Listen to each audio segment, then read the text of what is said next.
I am Snigdha Bharadwaj from ITS College of Pharmacy, and now in this particular session we will talk about basic introduction of protein engineering. So, let us get started. So, what is basically protein engineering? Protein engineering is the modification of protein structure with recombinant DNA technology or chemical treatment to get a desirable function for better use in medicine, industry and agriculture. Protein engineering means engineering or modification or alteration at a protein level, right. So, we are changing or modifying protein in such a way that it will give the desired type of function in a particular sample or in a particular organism. Like if we are talking about animals or human subjects, then if we can modify a protein at these type of levels, then we can definitely give a way to find out a protein with modified and better performance in such a particular organism, right. So, protein engineering is the process of developing useful, as I told you just now, or valuable proteins. It is a young discipline which must with much research taking place into the understanding of protein folding and recognition of protein design principles, right. So, protein engineering is all about modification and alteration at protein level or in proteins, so that we can have the desired effect or much improvised effect of a particular protein within an organism or within a living being or animals and any type. So, it is in under research or under developing era. So, one must know what is the protein engineering is all about. So, protein engineering basically mutagenesis. So, it is an important terminology all over this session. Mutagenesis. Mutagenesis is used for modifying protein, replacements on protein level, which gives mutation on DNA level. Natural sequence can be modified to improve a certain function of protein. The consequences, it includes mutations, point mutation. Mutation, all of you know, is the change in protein or change, any change. It may be natural, it may be artificial or induced, right. So, mutagenesis is the process of getting mutation in particular protein. So, in this protein engineering, how we engineered a protein? So, we induced mutation at protein level, so that the performance, if we change the genotype of particular protein, so we can expect a different improved phenotype of particular protein, expression, function of protein, right. So, this is the main concept of protein engineering, that we used mutagenesis. Mutagenesis is used for modifying proteins. So, replacement on protein level, replacement. So, mutation are of many types, like frame shift addition, frame shift deletions and all, missense mutation, nonsense mutations. So, all of type point mutation. So, here we use point mutation to induce one particular type of gene and either delete it or replace it with a new one. So, if the sequence of genes or amino acid changes, that means the particular phenotype of the protein will get changed. That means, we are getting a better type of protein in terms of medical treatments, right. So, you must have heard about some sort of diseases, like somebody has genetic disorders. So, by doing these type of researches, we can expect that in coming days we can have a better treatment strategies for these particular genetic disorders or protein disorders, right. So, this implies protein is not an optimum for that function, right. So, first we need to identify whether the protein is functioning good or not. If it is not, then we can try for protein engineering. If it is functioning normally, then no need to do these type of alteration, it may go wrong, as well, right. So, mutagenesis is used for modifying proteins, replacement on the protein level by inducing point mutations. So, at DNA level mutation occur. So, natural sequences in that way by inducing mutations can be modified to improve certain functions of protein. So, the result will be point mutation, means change in DNA sequence will give you the different type of phenotypes, right. So, protein is not working properly, sequence changes without disruption of structure, otherwise it will not fold. That means, it should accept the change. If you are doing any modification alteration in protein, that means the protein after alteration, that protein should not be non-functioning, right. It should be functional, right, all the way. If you are changing any sequence, then it should accept the change and continue with the treatments and should adapt the environment within, right. New sequence is not too different from the native sequence. If you are changing too much of sequences of or DNA amino acids, that means you are changing or you are disturbing whole structure of protein, and it will be like non-functional at the end. So, all your effort will go in vain. So, first, what is mutagenesis? Mutagenesis, as I told you, inducing mutation in particular protein. So, change in DNA sequence, change means we are doing manually or inducing the mutation to take place. So, point mutation or large mutation. Point mutation or large modification we can achieve through changing and DNA sequence. So, it will give you point mutations, right. So, direct mutagenesis भी बोलते हैं आपके point mutations को. In this particular type, substitution change of one nucleotide like A to C, alanine to cysteine, right. So, this is known as, if you are changing alanine and replaces it with cysteine, that means you are changing amino acids at DNA level and it is getting changed all the genotype and will give a different type of phenotype.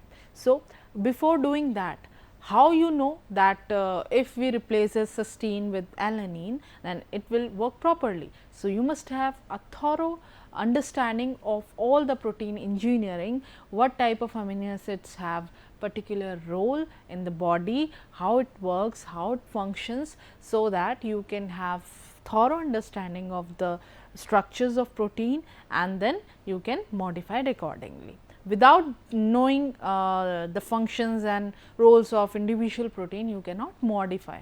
So, first you should have a better understanding of the structure of protein, its folding, unfolding, stability, denaturation, and then only you can incorporate those changes in a particular protein. So, insertion, gaining, insertion means inducing something, gaining one additional nucleotide, right. So, one additional, you are adding one nucleotide like alanine, cysteine, thymine, glycine. So, deletion, that means you are removing one particular type of nucleotides. So, point mutation within a gene. If you talk about what type of mutations we can say, so I will brief you with help of a diagram, right. So, first is silent mutation. Silent mutation, change in nucleotide sequence with no consequences for protein. I am saying here, if you change the genetics of particular protein, that means it will give a different expression or function by changing one. But silent mutation says that the changes occur or mutation occur, but no consequences or expression or phenotype changes. So, these particular types of mutations known as silent mutations, right. The genetic modification occurs, but no phenotype changes, right, no expression, no function change or no non-functional type of genetic modification takes place. So, this type is known as silent mutation.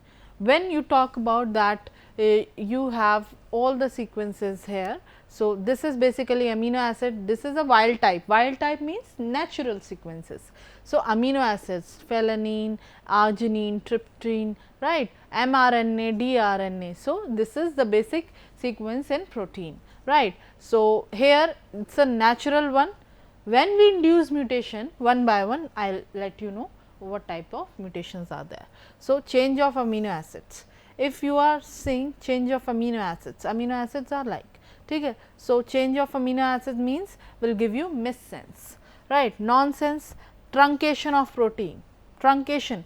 You see these are nucleotides, right, AAT, GCT, ACC. So, when you put amino acids change with the replacement of your nucleotides, it will give you missense. That means, your whole amino acid getting changed, and this type of particular mutation known as missense.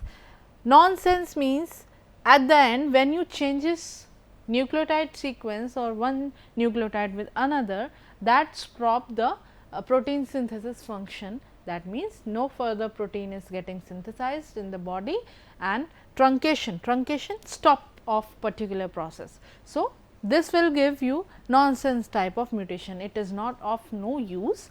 So, we do not require these type of mutations to happen in the particular process. Frame shift by addition, changes of C terminal part of protein.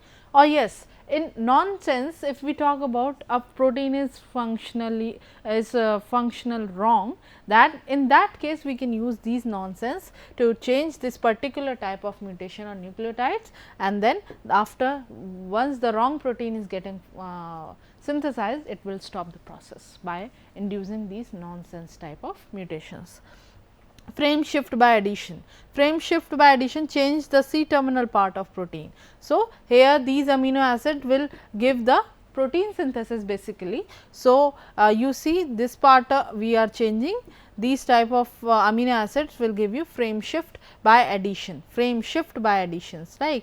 You see TAT and ATA. If you, this is the natural sequence we are following, TAT and ATA. Here we have shifted a whole sequence ATA and TAT. That means, lower and upper value is shuffled, right. So, it changes the C terminal part of protein. Frame shift by deletion, we have deleted this particular unit from here, and then it changes the C terminal part. That means, if we induce any type of change in particular amino acid nucleotide level, that will definitely give a different phenotype. Means, if we are deleting, we are adding some sort of range of nucleotides, so or amino acids, that means, we are changing a particular genetics of protein, and we can expect a different functional behavior of that protein by changing the genetics. Approaches. So, once we have told that side directed mutagenesis or point mutations first is, and random mutagenesis, it is natural, right, it is natural.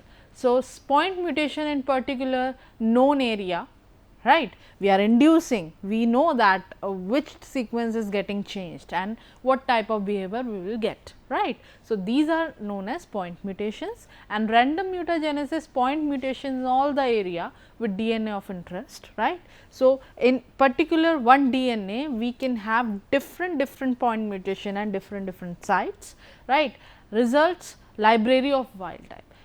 In this particular one protein and changing two nucleotides with one amino acid, that means, we are changing single nucleotide with another, right, point at one point and not on other points, right. At one point we are changing the sequence. That means, we can have only two types of variations, wild type and mutated one.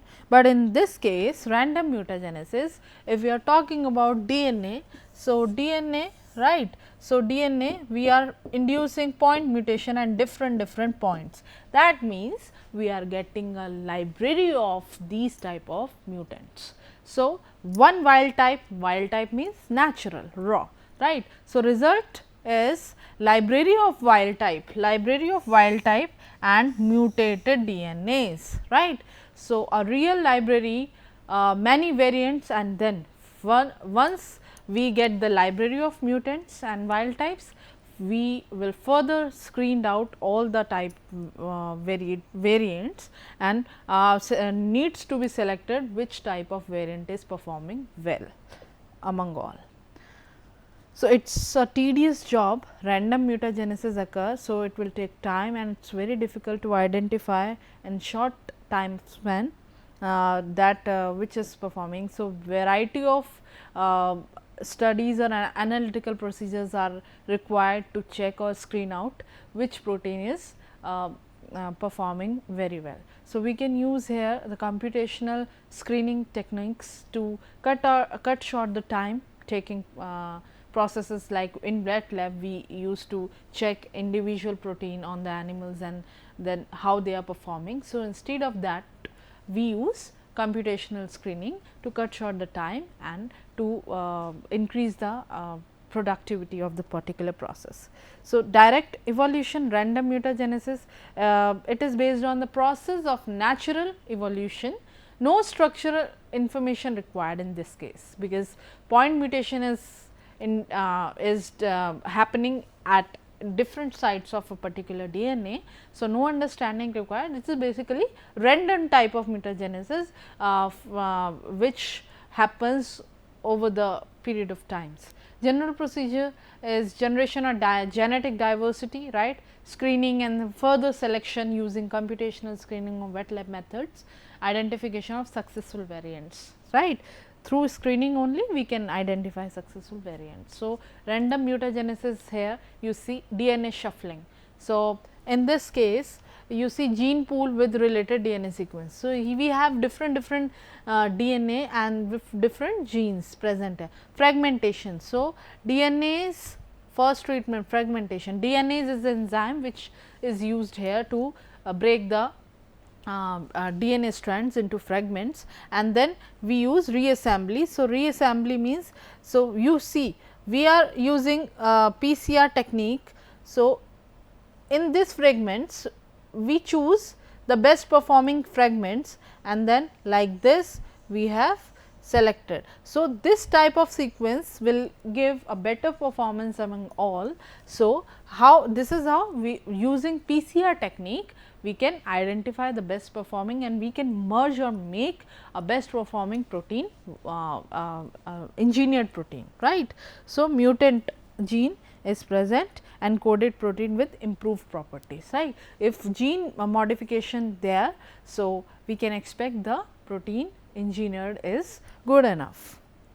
So, rational protein design, site directed mutagenesis. So, requirements are knowledge of sequence, preferable structure, active sites. Yes, if you are talking about point mutation, then you should know the basic thorough knowledge of the protein structure, its folding, unfolding, stability, right, denaturation, all of these things.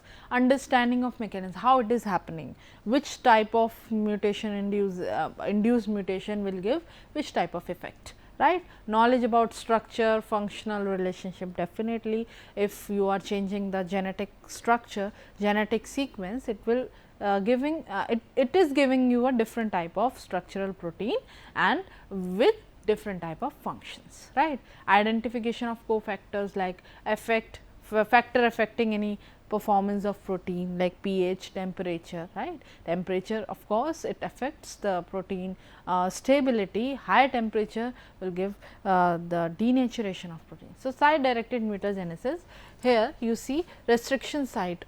You have taken one protein and this you cut the desired site and that exonuclease digestion here and ligation, because you have uses two strands, DNA strands, and then you have cut the specific site. Now, you see this is S1, S2 your specific region you need, right, and you have isolated that particular part, and using this inserted fragments means you have taken two varieties A and B and you have separated or isolated the desired functioning area of that particular from that particular A variety and B variety and merged both of the sections. So, it will give you this type of thing, right.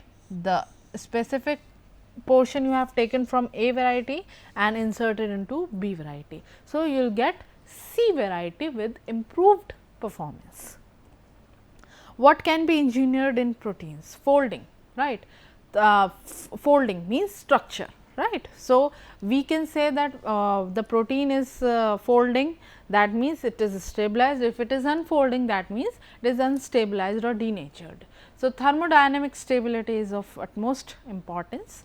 Equilibrium between native and unfolded state, it should be not like only folding in folding state, or it should not be like unfolded. Both the terms refers to instability of protein, that folding and unfolding is a simultaneous process for the well functional protein. Thermal and environmental stability, temperature, pH, solvent, detergents, salt form. So, these are cofactors which affect the folding and defolding of unfolding of your protein. Functions, binding, yes, it is very important function, because the protein or your receptor. So, if it is not showing any interaction with any type of medicament, that means the medicament is not responding to your body. So, if interaction or binding is of importance, like number of points site required to bind a molecule, if number of sites and points are higher in number, that means a strong bonding is there, right. Catalysis, a different form of binding the transition state of a chemical reaction. It is in different terminologies, like right. Catalysis is also an important part, whether it is improving the rate of reactions if used in chemical reactions or not. Increased binding to the transition state, increased catalytic rates, right. Yes, if we are using this modified proteins in particular type of chemical reaction, it should increase the catalytic rates and it should increase the reaction mechanism, right. Engineering, CCAT and KM, these all refer to the rate of reactions in chemical reactions, right. So, factor which contribute stability. So, factors which contribute stability, first is hydrophobicity, hydrophobic cores, right. So, protein structure has both the type of hydrophobic interaction as well as hydrogen bonding, right, hydrophobic and hydrogen bonding. So, electrostatic interactions, in electrostatic interaction we see salt bridges, hydrogen bonds and dipole interactions. So, these all refers to a stabilized protein. If all type of interactions are there, hydrophobic interactions, salt bridges, disulfide bond, dipole moments, that means the protein is very well stabilized, right. So, disulfide bridges is like this. If some protein is showing these type of bridges or interaction during interaction, so that means this protein is very well stabilized. Metal binding like cobalt, right, iron. So, with these type of metals, if protein is showing interaction, that means it will increase the stability of particular protein. Reduction of unfolded state entropy with X permutations, right. So, reduction, that means unfolding state should not be for longer time period, it should be very minimum, so that it can balance both the folding and unfolding behaviors of a protein. Design of thermal and environmental stability. So, in this slide, last slide, we have studied factors which contribute to protein stability. Likewise, here if you are planning to design a thermally stable or environmentally stable protein, then you must follow all these parameters to prevent. If you keep all these points reserved in a particular protein, that means you are getting this type of environmentally stable proteins. So, stabilization of alpha helix macrodipoles, the structure, these are alpha beta, right, chains present in your protein structure. So, if you stabilize this, then automatically protein will get stabilized. Introduction of salt bridges, engineering structural motifs like N helix and caps, right. So, introduction of residues with higher intrinsic properties like alanine replacement will with an alpha helix. So, these are structural modifications we can do for better stability of a protein. Introduction of disulfide bonds, as I told you, if you follow the previous slide for designing any protein, structural protein, then you can automatically get the environmental stability proteins, right. So, PE applications, what are the different applications, right. So, first we can induce mutagenesis or mutation, like side directed mutation for getting better functional protein, right. Direct evolution, molecular breeding, yes, by changing genotype we are getting different phenotype. This can, through this technique we can have multiple breeds of a same type of organism, right. So, in this we can use it for like industrially important enzyme aldolase, amylase, lipase, xynolase, proteases. So, endonucleases, nitrolase, cellulose, phytase. So, these are different enzyme or varieties we can have. So, these are industrial enzymes and commercial uses, like if we make engineered enzymes and protein using this protein engineering technology, we can have industrial like alpha amylase used in beer making, alcohol production, amino acylase used for preparation of T amino acids, meat tenderizer. So, these are food industry, chemical industry, fabric industry and pharmaceutical, medicaments. All of these enzymes can be used for further different purposes, and if these are engineered, then we can say that the productivity and functionality of these enzymes will be higher than the normal one. So, these are references. I hope you understand the concept of protein engineering and like my PPT. Thank you and stay safe.